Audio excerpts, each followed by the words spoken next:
किसान की पत्नी और छलिया पुजारी।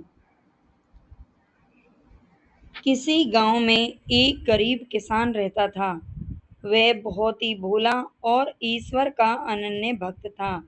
उसके पास थोड़ी सी जमीन, दो बैल और घर में उसकी पत्नी थी। किसान के कोई भी संतान नहीं थी। इसी बात से वह हमेशा चिंतित रहता था। गांव की महिलाएं भी उसकी पत्नी को तरह तरह के ताने देकर उसका घर से बाहर निकलना मुश्किल कर देती। किसान जब भी अपने खेतों पर हल बैल लेकर जाता तो गांव के ही मंदिर में प्रभु के दर्शन करना नहीं भूलता था। एक बार उस भोले किसान के मन में एक विचार आया। उसने अपने विचार से अपनी पत्नी को भी अवगत कराया और दोनों की सहमति होने पर वे अगले दिन मंदिर के पुजारी जी के पास जा पहुंचे। उसने पुजारी जी से कहा, पुजारी जी, आप तो भगवान के सबसे निकट हैं। हमेशा से आप उनकी पूजा करते आए हैं। आपको तो ईश्वर के दर्शन होते ही रहते होंगे। आप मेरी प्रार्थना उन तक पहुंचा दीजिए ना। उस मंदिर का पुजारी बहुत ही लालची था। उसने सोचा, पता नहीं इसकी क्या प्रार्थना है। धन देने के लिए तो इसके पास फूटी कौड़ी भी नहीं है, लेकिन क्या पता और कुछ फायदा हो जाए इस मूर्ख के द्वारा। मन में ऐसा विचार करते हुए पुजारी जी ने कहा, हाँ हाँ नारायण दास, बोलो, तुम्हारी क्या समस्या है। किसान नारायण दास बोला, पुजारी जी, मेरी पत्नी बांझ है, तो अगर उसके कोई संतान हो जाए, इस बारे में आप प्रभु से बात करके देखिए। पुजारी जी की नज़र उसकी जमीन पर तो पहले से ही थी। वह जानता था कि उसके मरने के बाद वह उस जमीन को हड़प लेगा। उसने कहा, नारायण दास, ऐसा करो, कल तुम और तुम्हारी पत्नी प्रातःकाल मंदिर में आ जाना। मैं रात को प्रभु से तुम्हारी समस्या का समाधान पूछने का प्रयास करूंगा। भोला किसान बहुत खुशी खुशी घर लौट आया और सुबह होने का इंतजार करने लगा। आज की रात उन दोनों को बहुत लंबी लग रही थी। किसान की पत्नी बोली, ए जी, क्या सचमुच प्रभु जी से पुजारी जी हमारी बात पूछेंगे? तो किसान कहता, अरे पगली, भगवान के सबसे बड़े भक्त हैं हमारे पुजारी जी। उनकी तो प्रभु से हमेशा ही बात होती रहती होगी। उसकी पत्नी भी उसका विश्वास कर लेती। समय बीता, सुबह हो गई। जल्दी जल्दी सारे कामों से निवृत्त होकर वे दोनों मंदिर जा पहुंचे। पुजारी जी वहां की पूजा में व्यस्त थे। थोड़ी देर बाद जब पुजारी जी की पूजा संपन्न हो चुकी तो उन्होंने देखा कि किसान और उसकी पत्नी खड़े हैं। वह बोला, अरे नारायण दास, बैठो। तब वे दोनों भगवान के सामने बैठ गए। किसान की पत्नी ने घूंघट ओढ़ रखा था, तो पुजारी ने किसान से कहा, अपनी पत्नी का घूंघट हटवा दो, भगवान से कैसा पर्दा करना। पुजारी जी उनके सामने बैठ गए। जैसे ही पुजारी जी की नज़र किसान की पत्नी से मिली, पुजारी जी के मन में लड्डू फूटने लगे। उसका ईमान डोलने लगा। वह सोचने लगा, लगता है प्रभु मुझ पर कुछ ज्यादा ही मेहरबान है। अब मैं इसे ऐसी तरकीब बताऊंगा कि इसकी जोरू और जमीन दोनों मेरी हो जाएं। कहते हैं ईश्वर तो सर्वव्यापी है। सो वह पुजारी के पवित्र स्थान पर बैठकर नापाक इरादों को सुन रहा था। प्रभु ने सोचा, पहले तू नीचे गिर, मैं भी देखता हूँ कि कितना नीचे गिरेगा। कर्मों का हिसाब तो मैं बाद में करूंगा। पुजारी ने किसान से कहा, नारायण दास, रात को जब मैंने प्रभु को प्रसन्न किया था तो वह मेरे समक्ष आकर बोले, वत्स, किसान से कहना पहले वह अपनी परीक्षा देकर मुझे प्रसन्न करे, तब मैं उसकी प्रार्थना सुनूंगा। बोला किसान उसके नापाक इरादों को भाप ना सका। वह उत्सुकतावश बोला, बोलिए पुजारी जी, जल्दी कहिए, मुझे प्रभु के लिए कौन सी परीक्षा देनी होगी। पुजारी बोला, नारायण दास, बहुत ही कठिन परीक्षा है। उसमें नारायण दास तुम्हारी जान जाने का भी खतरा है। मुझे लगता है कि तुम रहने दो, तुमसे ये सब नहीं हो सकेगा। वह यह सब किसान को उकसाने के लिए कह रहा था। जब किसान ने उससे जिद की तो पुजारी बोला, नारायण दास सुनो, यह मेरा नहीं प्रभु का आदेश है कि तुम अपने हल को साफ सुथरा करके आने वाली अमावस्या को अर्धरात्रि के बाद प्रथम प्रहर यानी 2 बजे से 3 बजे तक शुभ वेला में अपने साथ कुछ पुष्प, रोली, चावल लेकर गांव से बाहर वाले बाग में पीपल के पेड़ के पास पहुंच जाना। वहां उस हल को जमीन में इस प्रकार गाड़ना कि उसका लकड़ी वाला हिस्सा जमीन के अंदर और लोहे वाला हिस्सा जिससे जमीन की मिट्टी पलट जाती है वह ऊपर की ओर रहे। फिर उस लोहे वाले हिस्से पर रोली का तिलक लगाकर थोड़े चावल समर्पित करके उस पर पुष्प चढ़ा देना और प्रार्थना करना कि हे प्रभु, मेरी पूजा से प्रसन्न होकर मुझे दर्शन दीजिए। फिर उस पीपल के पेड़ पर चढ़कर अपने वस्त्र उतार देना और अपने पेट के बल पर हल के ऊपर गिर जाना। अगर प्रभु प्रसन्न हो गए तो तुम्हारे सारे कष्टों का निवारण कर देंगे।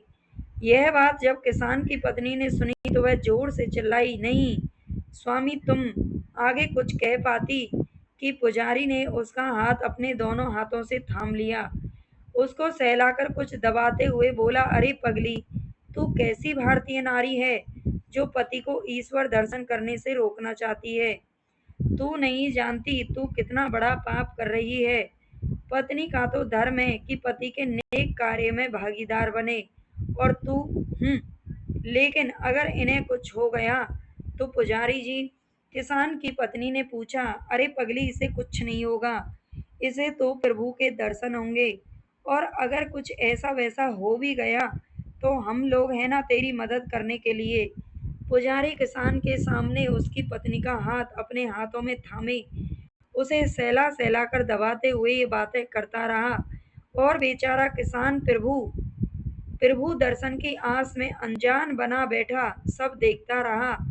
कहते हैं स्त्रियां अपनी आबरू पर आने वाली आंच को भांप जाती हैं। किसान की पत्नी ने अपना हाथ जोर से खींचा और अपनी साड़ी में छुपाने का प्रयास किया। अब किसान और उसकी पत्नी मंदिर से उठकर वापस घर लौट आए। किसान को अब आने वाली अमावस्या का इंतजार था। उसकी पत्नी उसे इस कार्य को करने के लिए ना कहती रही, लेकिन वह उसकी बात अनसुनी कर देता। आखिर आज अमावस्या की काली रात भी आ गई जिसका उसे इंतजार था। किसान आज की रात प्रभु दर्शन की आस में सो ना सका और उसकी पत्नी पति वियोग के सोच में घुली जा रही थी। आखिर वह घड़ी आ पहुंची जिस घड़ी की प्रतीक्षा किसान नारायण दास को पिछले कई दिनों से थी। स्नान आदि से निवृत्त होकर अपने पूजा की सभी सामग्री तैयार करके हल को साफ सुथरा करके वह इतना सुनते ही उसकी पत्नी की आंखों से आंसू बहने लगे। वह जोर जोर से रोने लगी। उसे लगा कि शायद आज मैं इन्हें जैसे अपनी जिंदगी से ही विदा कर रही हूँ।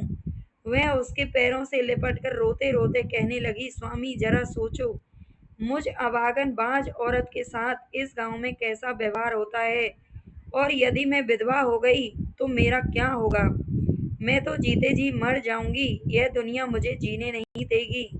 अभी तो आप हैं जो मेरी रक्षा करते हैं, फिर तो यह गिद्ध मुझे अबला को नोच नोच कर खा जाएंगे। स्वामी मेरी बात समझो, इस प्रण को त्याग दो। मुझे संतान नहीं चाहिए, मेरे लिए तो मेरा सुहाग ही काफी है। कुछ तो सोचो, कुछ तो बोलो। किसान शांत भाव से बुत बना सब सुनता रहा। उसने आज तक अपनी पत्नी की ऐसी हालत कभी नहीं देखी थी। वह सोचने लगा, कितनी स्वार्थी है यह औरत, और मैं ही बेकार में इसके तानों की फिक्र किए पड़ा रहा। पगली, जो तुझ पर बीतती है वह मुझसे भी देखा नहीं जाता। तू ही बता, मैं तो खेत खलियान जाकर अपना मन लगा लेता हूँ, और तू तू कब तक दुनिया के तानों से घुटकर मरेगी। सच में यह समाज बहुत खुदगर्ज और निर्दयी है। हम जैसे गरीबों का तो यहाँ खैर तू छोड़, परेशान ना हो। किसान अपनी पत्नी को समझाने लगा, अगर मुझे प्रभु मिल गए तो मैं उनसे तेरी सारी समस्याएं कह दूंगा। अभी तू मुझे जाने दे, अपने आंसू पोंछ ले, तू ही तो मेरी हिम्मत है पगली। तेरे सिवा मुझ दुखिया का तो कोई भी नहीं है। भगवान भी हम गरीबों से ही रूठता है। अच्छा हट, अब मुझे जाने दे। प्रभु मिलन की शुभ घड़ी बीती जा रही है। और ऐसा कहते हुए नारायण दास घर से निकल गया। लेकिन कहते हैं ना, जहाँ चाह वहाँ राह। किसान के मन में तो प्रभु प्रेम बसा था। वह उनके दर्शन जल्द से जल्द करना चाहता था। अतः उसने सारे कार्य वैसे ही किए जैसे उस पुजारी ने उसे समझाए थे। वह पीपल के पेड़ पर चढ़ गया और प्रभु का स्मरण करके अपना पेट जमीन की ओर करते हुए हल पर गिर गया। लेकिन तभी कुछ ऐसा हुआ जिसकी कल्पना अन्य किसी ने भी नहीं की थी। चारों ओर खामोशी ही खामोशी थी। एक दिव्य प्रकाश पुंज चारों ओर फैल गया और हल पर गिरने से पहले ही प्रभु नारायण ने अपने भक्त नारायण दास को अपने हाथों में थाम लिया। नारायण दास की आंखें बंद थी। जब उसने अपनी दोनों आंखों को खोला तो वह देखकर आश्चर्यचकित रह गया।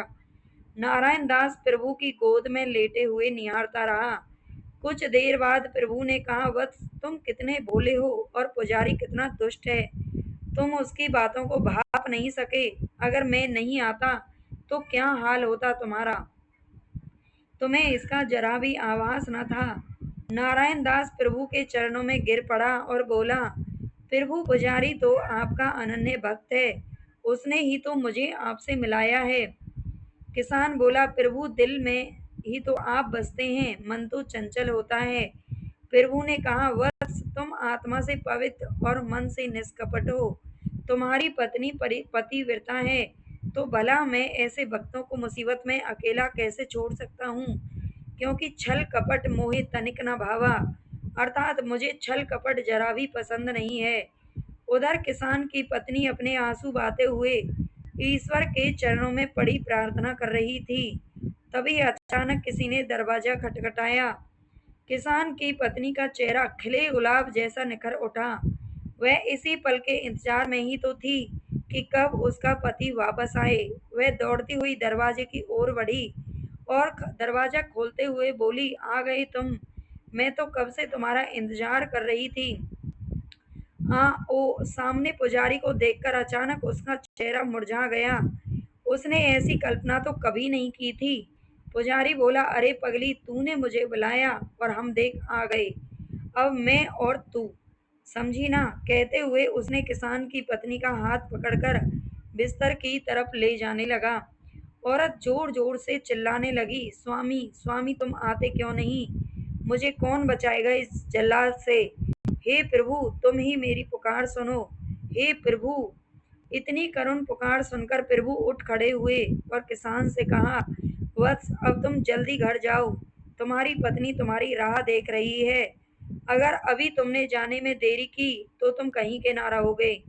तुम चिंता ना करना, अब तुम्हारे दिन फिरने वाले हैं। इतना कहकर प्रभु वहां से अंतर्धान हो गए।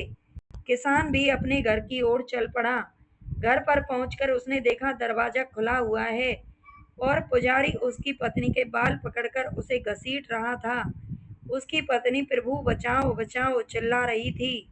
वह जल्द ही उसकी तरफ दौड़ा। जब पुजारी ने किसान को वहां देखा तो वह तेज कदमों से खुले दरवाजे से भाग निकला। किसान की पत्नी दौड़कर नारायण दास के सीने से लगकर रोने लगी। वे दोनों एक दूसरे को निहारते रहे। दोनों की आंखों में अजीब सी चमक साफ दिख रही थी।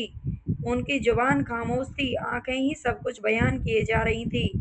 किसान की पत्नी जहां अपने पति के सलामत आने से खुश थी, तो किसान प्रभु दर्शन से खुश था। वे पुजारी को भूल जाना चाहते थे। कुछ ही दिनों में नारायण दास के घर पर प्रभु की कृपा से बेटे की प्राप्ति हुई और फिर धीरे धीरे उनका घर धन धान्य से भरता चला गया। सची कहा है, जा पर कृपा राम की हुई, ताको कहा करे प्रभु कोई। बोलिए भगवान श्री हरि नारायण की जय।